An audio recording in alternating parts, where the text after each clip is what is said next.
name is Ravi. I work as a senior lecturer in higher education department at Chisholm Institute.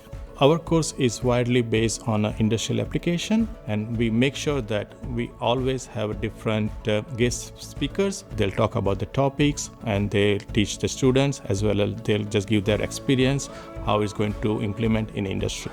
Students start with the theory part, and it's completely practical based, hands-on training, and same time they're going to use all the experience what they're going to learn here, and they can apply those things into industry. My name is Tanvir. I'm currently studying mechanical engineering at Chisholm. We have a really well-equipped lab, so if I need some hands-on experience, the teacher was always there to help me. My social experience on campus was really great. I have made a lot of new friends from different nationalities. I'm in student committee as well, so I'm meeting a lot of new people every day.